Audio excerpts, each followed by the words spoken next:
नमस्कार, कैसे हैं आप सब। इस वीडियो में आप सभी का स्वागत है। क्लास 11 केमिस्ट्री का चैप्टर 1 हम लोग कर रहे हैं और इसका प्रीवियस सेशन में पढ़ा गया रासायनिक संयोजन के नियम के बारे में। क्या होता है रासायनिक संयोजन का नियम और इसके टाइप्स क्या है, इसके कितने प्रकार हैं, इसके बारे में विस्तार से प्रीवियस सेशन में वर्णन किया गया है। और यदि आपने उसे नहीं देखा है तो प्लेलिस्ट में आपको वीडियो मिल जाएगा या इस वीडियो के डिस्क्रिप्शन में इसका लिंक मिल जाएगा, उसे ज़रूर देखें। आज के वीडियो में हम इस चैप्टर के एक और इम्पोर्टेंट टॉपिक पर चर्चा करेंगे, जो है क्या, परमाणु एवं अणु की अवधारणा, यानी कि concept of atoms and molecules. क्या होता है परमाणु, क्या होता है अणु।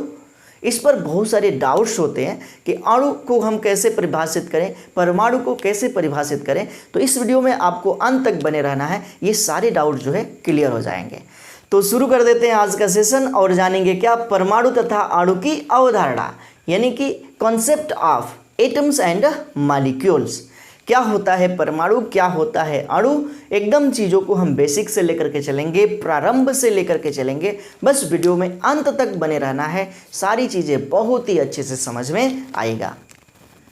तो सर्वप्रथम भारतीय दार्शनिक जिनका नाम है महर्षि कणाद, उन्होंने बताया क्या, उन्होंने बताया कि द्रव्य अति सूक्ष्म अविभाजित कणों से मिलकर के बना होता है।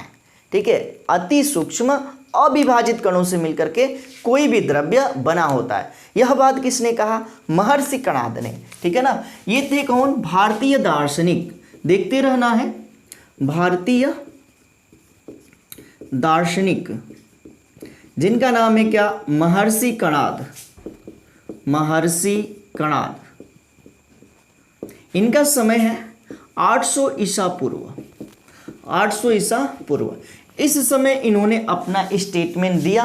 क्या स्टेटमेंट दिया कि कोई भी द्रव्य हो अति सूक्ष्म अविभाज्य कणों से मिलकर के बना होता है। यानी कि जो द्रव्य होता है ना, अति सूक्ष्म अविभाज्य कणों से बना होता है। इन्होंने क्या किया, इन्होंने आखिर में कौन सा प्रयोग किया कि इन्हें पता चल गया कि कोई भी द्रव्य अति सूक्ष्म अविभाज्य कणों से मिलकर के बना होता है। तो इसमें उन्होंने क्या किया कि बड़ा सा कण लिया किसी भी द्रव्य का, बड़ा सा पार्ट लिया किसी भी पदार्थ का, और इसको उन्होंने तोड़ना प्रारंभ किया। तोड़ा तो बहुत सारे छोटे छोटे टुकड़े उनको मिले, बहुत सारे छोटे छोटे टुकड़े उनको प्राप्त हुए। उसमें से उन्होंने एक टुकड़ा ले लिया, एक, और उसको फिर से तोड़ा। तो तोड़ने के बाद क्या देखा कि इसमें और छोटे टुकड़े प्राप्त हुए और छोटे कण प्राप्त हुए। इस तरह से वे तोड़ते गए, इन कणों को छोटे कण प्राप्त होते गए और अंत में इतना छोटा कण प्राप्त हुआ कि अब उसको तोड़ा नहीं जा सकता था। तब उन्होंने कहा कि यही जो कण है ना, किसी भी द्रव्य का सूक्ष्मतम कण है जो कि अविभाजित है, अब इसको हम विभाजित नहीं कर सकते हैं। उसके बाद से उनका स्टेटमेंट क्या था कि यही छोटे छोटे कण संयुक्त होते हैं, जुड़ते हैं, छोटे छोटे अविभाजित कण बहुत सारे जुड़े होते हैं और जुड़ करके एक द्रव्य की रचना करते हैं। ये मत था किसका, तो महर्षि कणाद का। सबसे पहले सर्वप्रथम इन्होंने ही द्रव्य के बारे में अपना स्टेटमेंट दिया था। उसके बाद से अरस्तु और प्लेटो, दो वैज्ञानिकों का मत आया द्रव्य के बारे में। कौन कौन है, तो अरस्तु एवं प्लेटो। अरस्तु एवं प्लेटो, इन्होंने बताया क्या, इन्होंने कहा कि द्रव्य को अनंत तक विभाजित किया जा सकता है। थोड़ा सा इनसे मत डिफरेंस था, अंतर था, लेकिन ये भी वही काम कर रहे थे, द्रव्य के कणों के ही बारे में पता लगा रहे थे, जो काम की यहाँ पे महर्षि कणाद ने किया था। क्या बताया कि द्रव्य को अनंत तक विभाजित किया जा सकता है, विभाजित किया जा सकता है। फिर ये क्रम चलता रहा, द्रव्य के छोटे कणों का खोज होता रहा। तो ग्रीक दार्शनिक एक और ग्रीक दार्शनिक आए जिनका नाम है क्या, तो उनका नाम है डेमोक्रिटस। डेमोक्रिटस कौन, तो डेमोक्रिटस, ये भी एक ग्रीक दार्शनिक थे। कौन, ग्रीक दार्शनिक। और इनका विचार क्या था, तो इनका विचार था कि द्रव्य अविभाजित कणों से मिलकर के बना है। कोई भी द्रव्य है ना, द्रव्य अविभाजित कणों से बना है। ठीक, तो भारतीय दार्शनिक महर्षि कणाद ने बताया क्या कि किसी भी द्रव्य को आप विभाजित करें, छोटे छोटे कणों में बांटें, तो एक ऐसा कण प्राप्त होगा जो कि अब उसे विभाजित नहीं किया जा सकता है। और उसी को बोला कि वही द्रव्य का सूक्ष्मतम कण है, अविभाजित कण है। उसके बाद से ग्रीक दार्शनिक अरस्तु एवं प्लेटो का विचार आया कि द्रव्य को अनंत तक विभाजित किया जा सकता है। थोड़ा सा डिफरेंस था इनसे, लेकिन इनका भी काम वही चल रहा था, द्रव्य के छोटे कणों का, सूक्ष्म कणों का खोज पर। उसके बाद से डेमोक्रिटस आए और इन्होंने बताया क्या कि द्रव्य अविभाजित कणों से मिलकर के बना होता है। लेकिन 18वीं शताब्दी के अंत तक कोई भी वैज्ञानिक इस पर अपना स्पष्ट विचार प्रस्तुत नहीं कर पाए। उसके बाद से एक वैज्ञानिक आते हैं जिनका नाम है क्या, जिनका नाम है जॉन डाल्टन। देखते रहना है, जॉन डाल्टन। इन्होंने द्रव्य की कणिक प्रकृति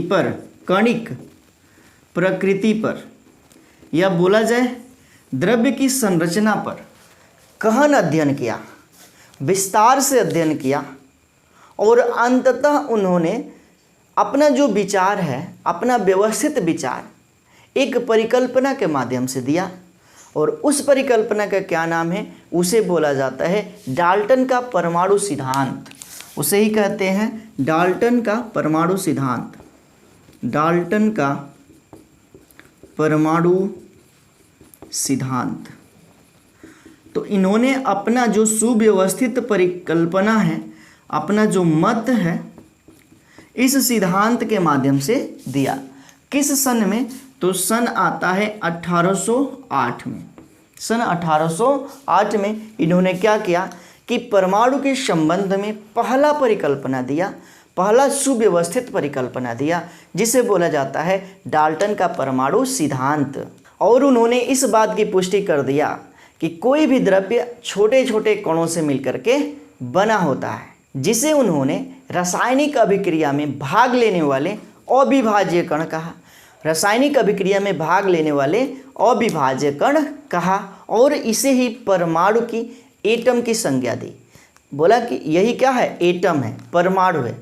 परमाणु ही वह सूक्ष्मतम कण है जो किसी भी रासायनिक अभिक्रिया में भाग लेता है, लेकिन वो अविभाज्य होता है, विभाजित नहीं होता है। उन्होंने अपनी परिकल्पना में ये बात कही। कौन सी परिकल्पना, तो डाल्टन का परमाणु सिद्धांत में। तो अब हमारा वही टॉपिक होगा डाल्टन का परमाणु सिद्धांत। बस बने रहना है, और भी अच्छे से चीज़ों को कवर किया जाएगा। तो ये चीज़ें मिटाएंगे। ये जो है आपने बहुत ही अच्छे से समझा, इसका स्क्रीनशॉट लेना है और नोट्स बनाते रहना है, नोट्स को बनाते रहना है। तो अगला जो हमारा मेन हेडिंग होगा वो क्या है, डाल्टन का परमाणु सिद्धांत। डाल्टन का परमाणु सिद्धांत।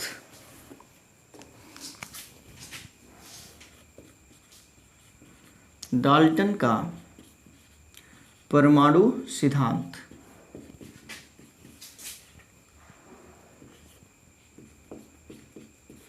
यानी कि Dalton's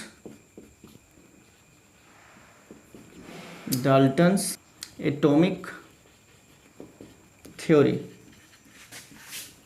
Dalton's atomic theory, Dalton का परमाणु सिद्धांत। यह परमाणु सिद्धांत दिया कब गया, तो बताया गया अभी सन 1808 में। और किसके द्वारा दिया गया, तो डाल्टन के द्वारा दिया गया। डाल्टन ने सबसे पहला परिकल्पना प्रस्तुत किया था किसी भी द्रव्य की संरचना के बारे में, उसकी कणिक प्रकृति के बारे में, और उसी को एक सिद्धांत के नाम से जाना जाता है। और वही सिद्धांत कौन सा है, डाल्टन का परमाणु सिद्धांत। डाल्टन का परमाणु सिद्धांत सारा डाल्टन का परमाणु सिद्धांत में सबसे पहली बात सबसे पहली बात क्या कही गई कि द्रव्य सूक्ष्मतम कणों से मिलकर के बना होता है जिसे परमाणु कहते हैं, और परमाणु अविभाज्य होता है। वही चीज़ लिखा जाएगा यहाँ पे, द्रव्य सूक्ष्मतम कणों से बना होता है जिसे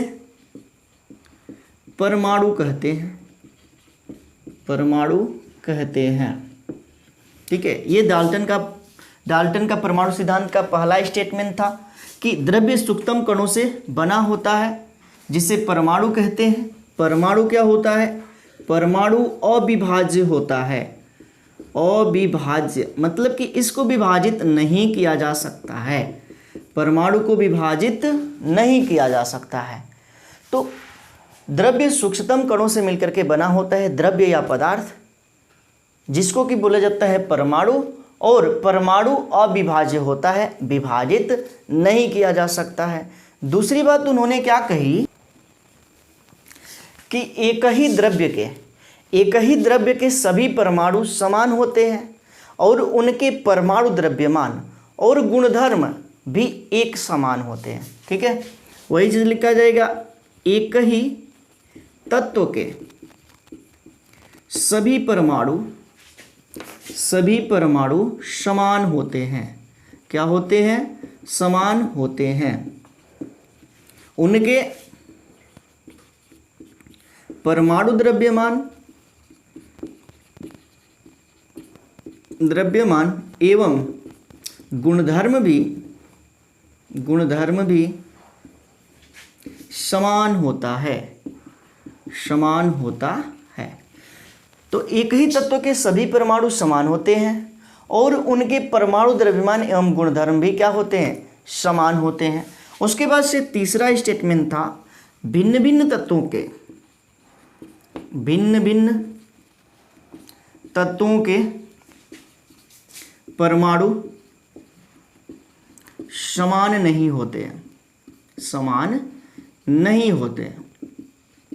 ठीक, अलग अलग तत्वों के जो परमाणु होते हैं वो समान नहीं होते हैं और उनका परमाणु द्रव्यमान और गुणधर्म भी भिन्न होता है। ठीक है, वही चीज, और उनका परमाणु द्रव्यमान एवं गुणधर्म भी क्या होता है? भिन्न होता है। गुणधर्म भी भिन्न होता है। बस चीज़ों को समझते चलना है। मतलब कि अलग अलग तत्व है ना, अलग अलग तत्वों का परमाणु समान नहीं होता है। जैसे कहें हम हाइड्रोजन और ऑक्सीजन अलग अलग परमाणु है, तो ये जो परमाणु है ऑक्सीजन के परमाणु से भिन्न होगा। वही अलग अलग तत्वों का परमाणु जो होता है वह समान नहीं होते हैं, यानी कि उनका परमाणु द्रव्यमान और उनका गुणधर्म भी क्या होता है? भिन्न होता है। अगली बात किया जाए, अगली बात क्या होता है? तो दो या दो से अधिक तत्वों के परमाणु एक निश्चित अनुपात में संयोग करके या रासायनिक अभिक्रिया करके यौगिक परमाणु का निर्माण करते हैं। वही चीज़ हम यहाँ पे लिखते हैं। चौथी बात क्या है? दो या दो से अधिक तत्वों के परमाणु परस्पर रासायनिक अभिक्रिया करके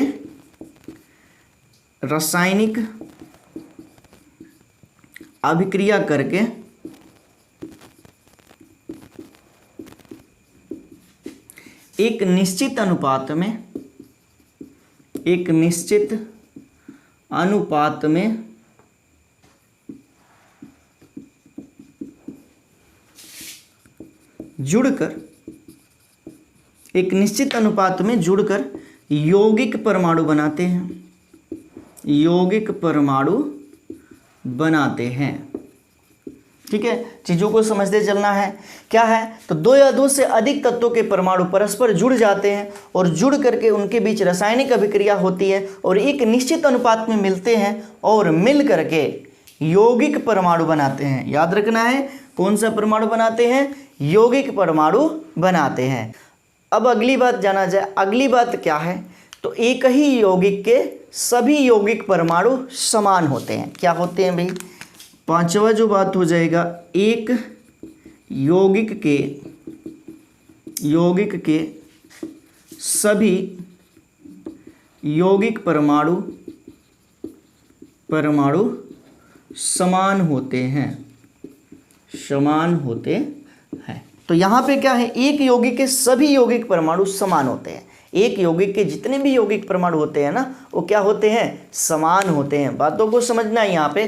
जैसे कि यहाँ पे कहा गया कि H2O एक यौगिक है, तो बोला कि इनके जो है जितने यौगिक परमाणु होंगे, वो क्या होंगे? समान होंगे।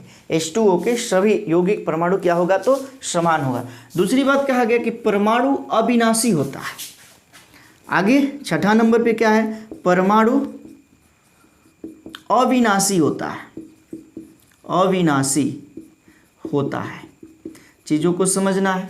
अविनाशी का मतलब है कि उसको न तो उत्पन्न किया जा सकता है और न ही नष्ट किया जा सकता है।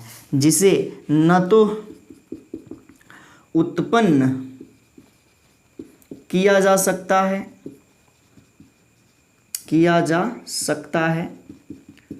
और न ही नष्ट।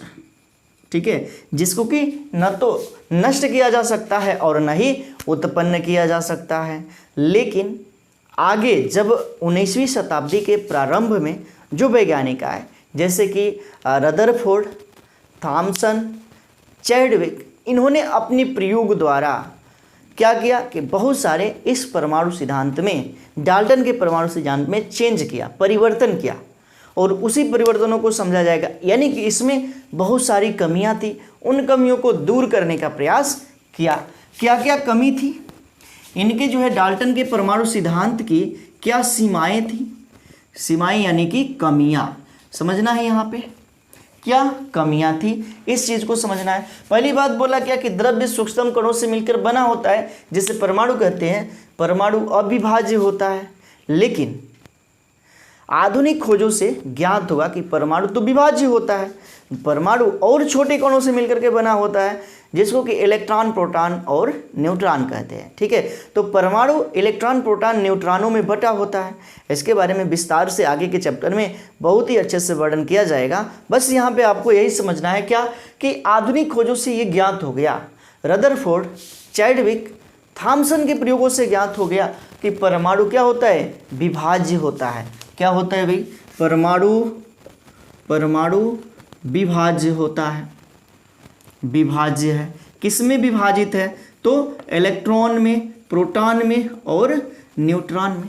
इलेक्ट्रॉन, प्रोटॉन, न्यूट्रॉन में परमाणु विभाजित होता है। दूसरी बात देखा जाए, इन्होंने बताया क्या एक ही तत्व के सभी परमाणु समान होते हैं, लेकिन बाद में खोज हो गया समस्थानिक का।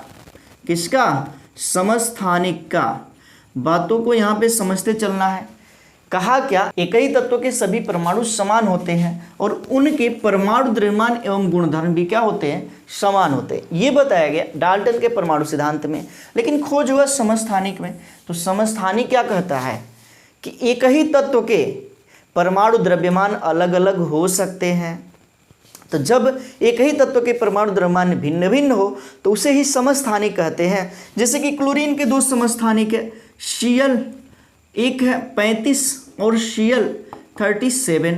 परमाणु क्रमांक इसका समान होता है, परमाणु क्रमांक समान, लेकिन परमाणु भार अलग अलग। तो एक ही तत्व का द्रव्यमान क्या है? अलग अलग है। लेकिन यहाँ पे बोला गया कि परमाणु द्रव्यमान, उनके गुणधर्म एक समान होते हैं, लेकिन ऐसा नहीं है। समस्थानिकों के खोज से ये स्पष्ट हुआ कि वे तत्व जिनके परमाणु क्रमांक समान लेकिन परमाणु भार अलग अलग, परमाणु द्रव्यमान भिन्न भिन्न हो, उसे ही तो समस्थानिक कहा जाता है। अब समस्थानिक की बात आई तो ये जो उनका स्टेटमेंट था वो क्या हो गया? फेल हो गया। उसके बाद से तीसरा उनका स्टेटमेंट क्या था कि भिन्न भिन्न तत्वों के, भिन्न भिन्न नहीं, हम यहाँ पे अलग अलग लिख देते हैं, अलग अलग तत्वों के परमाणु समान नहीं होते हैं और उनके परमाणु द्रव्यमान और गुणधर्म भी भिन्न होते हैं। लेकिन खोज हो गया समभारिक का। किसका? तो समभारिक का।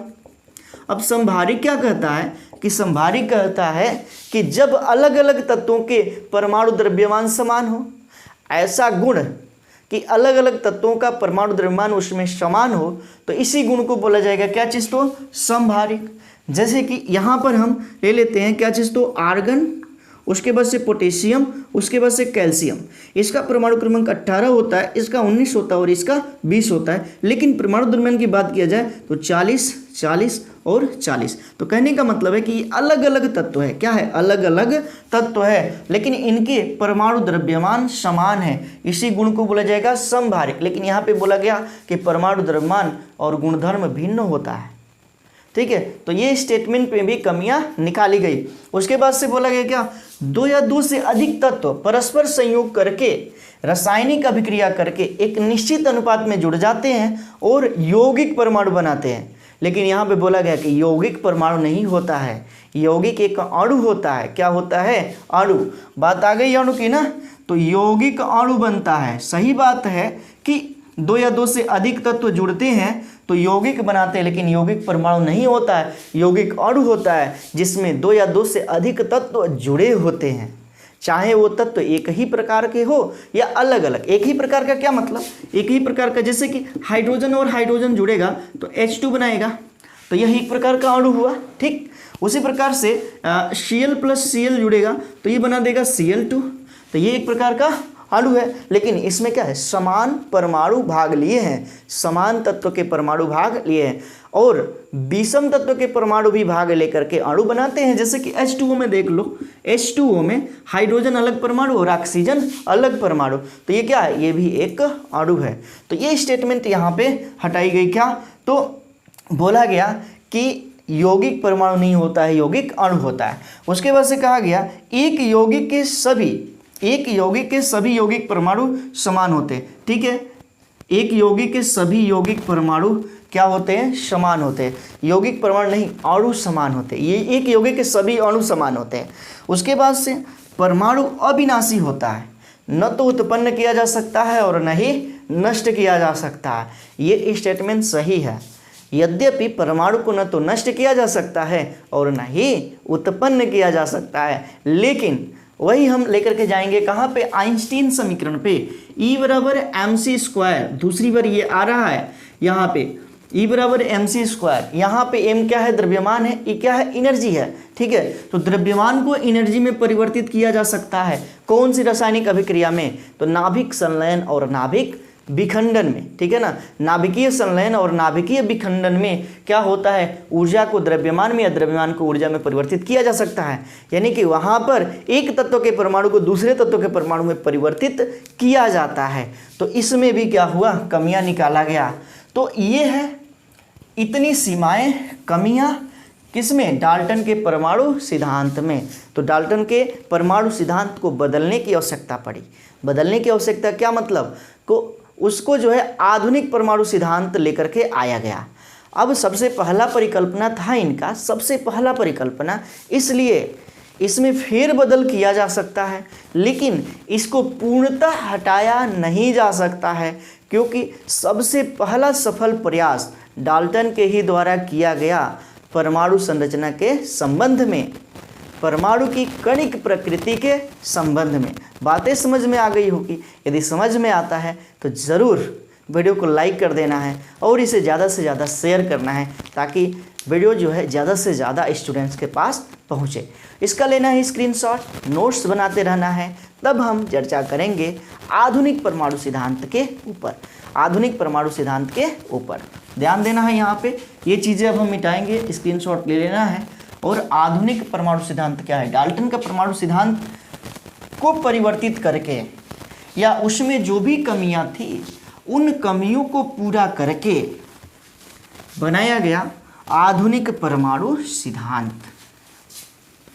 इसी के बारे में अब हम चर्चा करेंगे। आधुनिक परमाणु सिद्धांत क्या है, तो यहाँ पे हम नोट्स कर लेते हैं।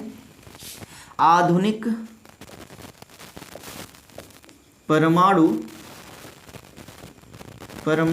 सिद्धांत, आधुनिक परमाणु सिद्धांत ठीक है, मॉडर्न एटॉमिक थ्योरी, ये क्या कहती है, मॉडर्न एटॉमिक थ्योरी, जिसमें पहला स्टेटमेंट क्या है, पहला है क्या, तो परमाणु विभाज्य है। देखते रहना है, परमाणु क्या है, विभाज्य है, ठीक ना। आधुनिक परमाणु सिद्धांत का पहला स्टेटमेंट क्या है, परमाणु विभाज्य है। डाल्टन ने बोला कि परमाणु अविभाज्य है।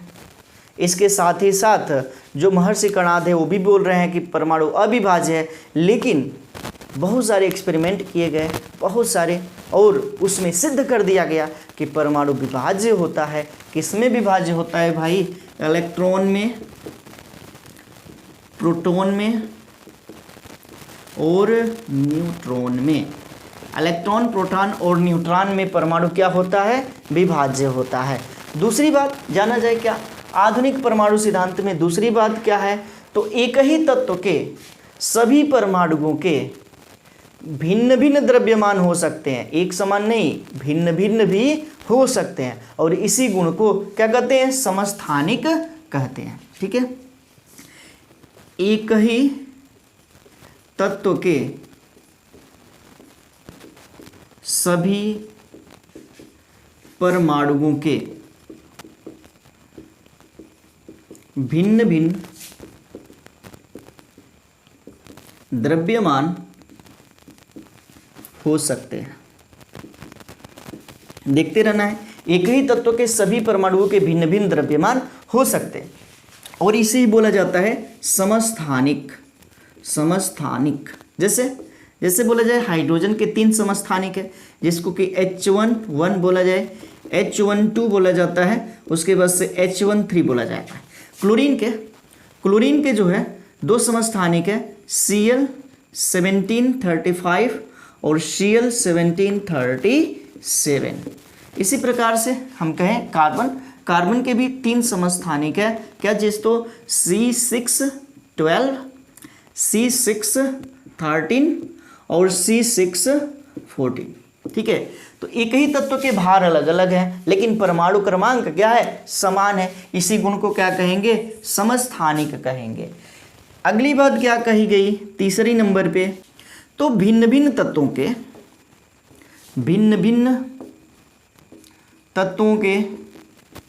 तत्वों के परमाणु द्रव्यमान समान हो सकते हैं।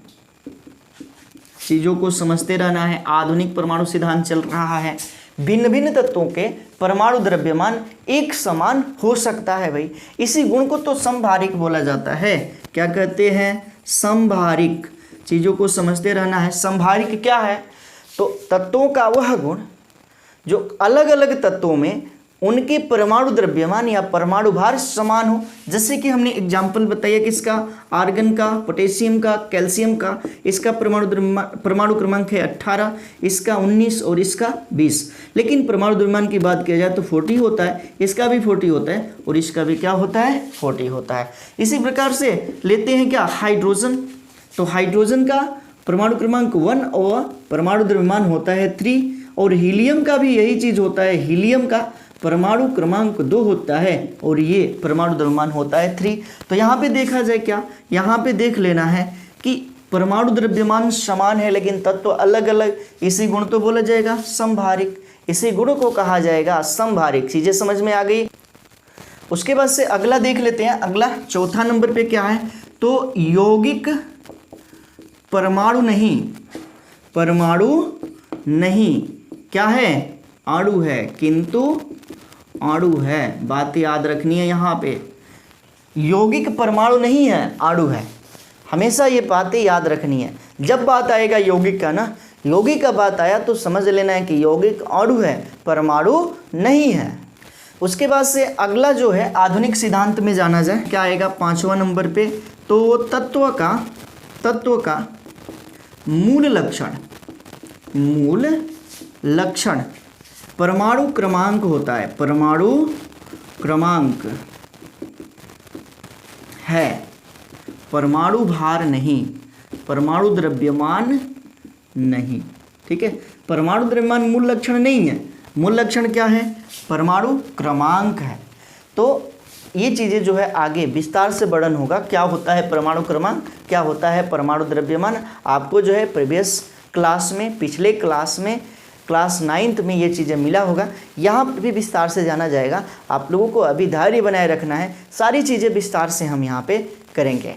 उसके बाद से आगे कहा गया क्या, अगला नंबर पे, छठा नंबर पे, कि जो परमाणु है अविनाशी होता है। परमाणु क्या होता है, अविनाशी होता है। सही बात है, अविनाशी होता है। लेकिन जो नाभिकीय संलयन या नाभिकीय विखंडन प्रोसेस होता है ना, उसमें परमाणु अविनाशी नहीं होता। एक तत्व के परमाणु को दूसरे तत्व के परमाणु में क्या किया जा सकता है, परिवर्तित किया जा सकता है। किस समीकरण से, आइंस्टीन समीकरण से। किस समीकरण से, आइंस्टीन समीकरण क्या कहता है, E बराबर mc², जहाँ पे E क्या है, ऊर्जा है, m क्या है, द्रव्यमान है। उसके बाद से C क्या है, प्रकाश की चाल है। ठीक है, तो यहाँ पे क्या किया जा सकता है, ऊर्जा को द्रव्यमान में या द्रव्यमान को ऊर्जा में परिवर्तित किया जा सकता है इस सूत्र की सहायता से। इसका मतलब है एक तत्व के परमाणु को दूसरे तत्व के परमाणु में बदला जा सकता है, परिवर्तित किया जा सकता है। तो ये है पूरा आधुनिक सिद्धांत, समझ में आ चुका होगा। परमाणु विभाज्य होता है, जो इलेक्ट्रॉन, प्रोटॉन, न्यूट्रॉन में बटा होता है। दूसरी बात, एक ही तत्व के सभी परमाणुओं के भिन्न भिन्न द्रव्यमान हो सकते हैं। तो तत्व का वह गुण जिसमें उसका परमाणु क्रमांक समान हो लेकिन परमाणु द्रव्यमान भिन्न भिन्न हो, तत्व के इस गुण को बोला जाता है समस्थानिक, जैसे एग्जाम्पल दिखाया गया। अगली बात कि भिन्न भिन्न तत्वों के परमाणु द्रव्यमान समान हो सकते हैं, तो तत्व का वह गुण जिसमें तत्व अलग अलग होते हैं और उनके द्रव्यमान या भार समान हो, तो इसी गुण को तो बोला जाता है समभारिक। जैसे कि यहाँ पे एग्जाम्पल दिखाया गया कि यहाँ पे देखा जाए तो परमाणु क्रमांक अलग अलग है लेकिन द्रव्यमान समान है, तत्व अलग अलग है। उसके बाद से यौगिक परमाणु नहीं होता है, ये बात याद रखनी है। यौगिक क्या होता है, अणु होता है। ठीक, यौगिक अणु होता है। अगली बात, तत्व का मूल लक्षण परमाणु क्रमांक होता है। ये वाला जो नीचे लिखा गया है ना, ये परमाणु क्रमांक है, परमाणु द्रव्यमान नहीं है। ये ऊपर वाली जो चीज़ें लिखा गया ना, वो परमाणु द्रव्यमान है। ठीक, आगे परमाणु अविनाशी होता है, सही बात है, अविनाशी है। लेकिन नाभिकीय संलयन या नाभिकीय विखंडन प्रोसेस में क्या होता है, एक तत्व के परमाणु को दूसरे तत्व के परमाणु में परिवर्तित किया जा सकता है आइंस्टीन समीकरण के अनुसार। तो ये रहा पूरा आधुनिक परमाणु सिद्धांत, समझ में आ गया होगा। नोट्स बनाते चलना है। अब हम जानेंगे परमाणु और अणु। ठीक है, क्या उनके बीच डिफरेंस होता है और इनकी परिभाषाएं क्या होती हैं। यहाँ तक तो परमाणु के बारे में हम समझ चुके हैं, अणु के भी बारे में थोड़ा बहुत हम जान चुके हैं, लेकिन उसके बाद से थोड़ा सा और विस्तार से परमाणु और अणु के बारे में जाना जाए। तो इसका लेना है स्क्रीनशॉट और नोट्स बनाते रहना है।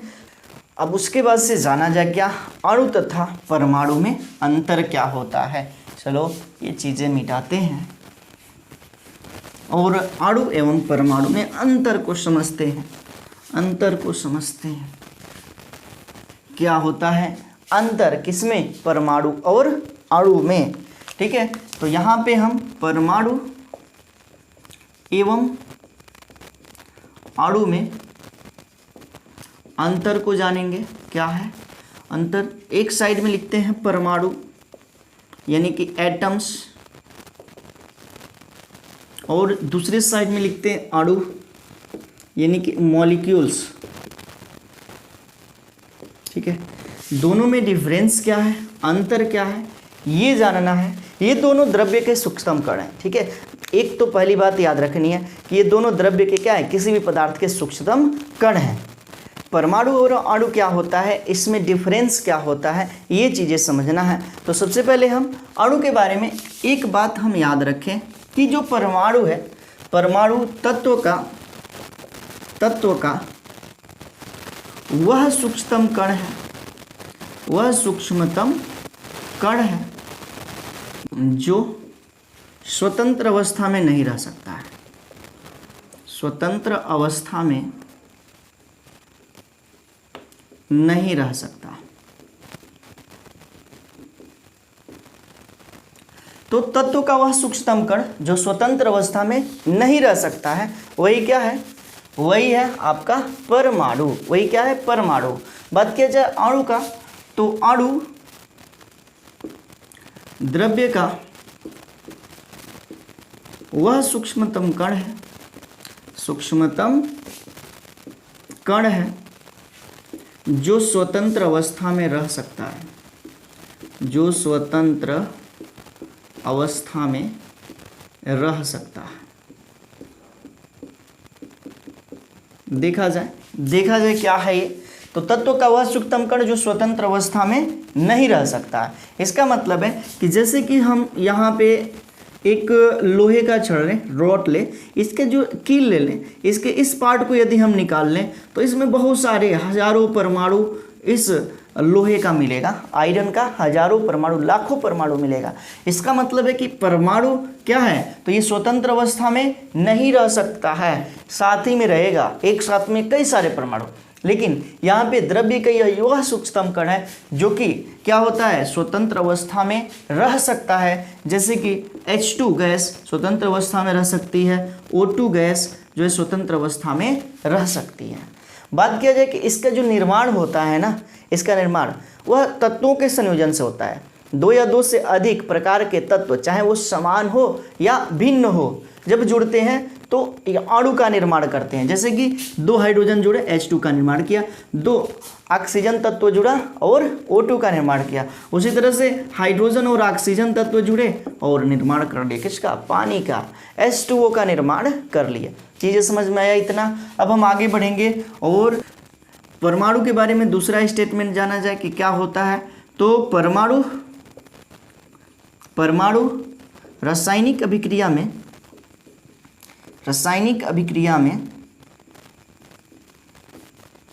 भाग ले सकता है,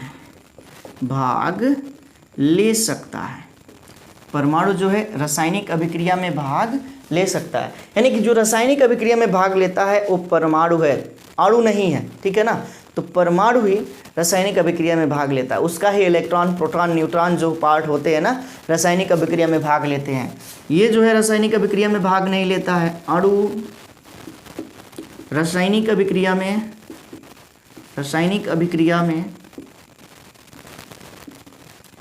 भाग नहीं ले सकता। अणु जो है रासायनिक अभिक्रिया में भाग नहीं ले सकता है। इतनी चीज़ें आपको समझनी है। फिर आगे जाना जाए, अगला क्या होगा, तो परमाणु के बारे में। तो यहाँ पे देखा जाए तीसरा नंबर, तो रासायनिक अभिक्रिया में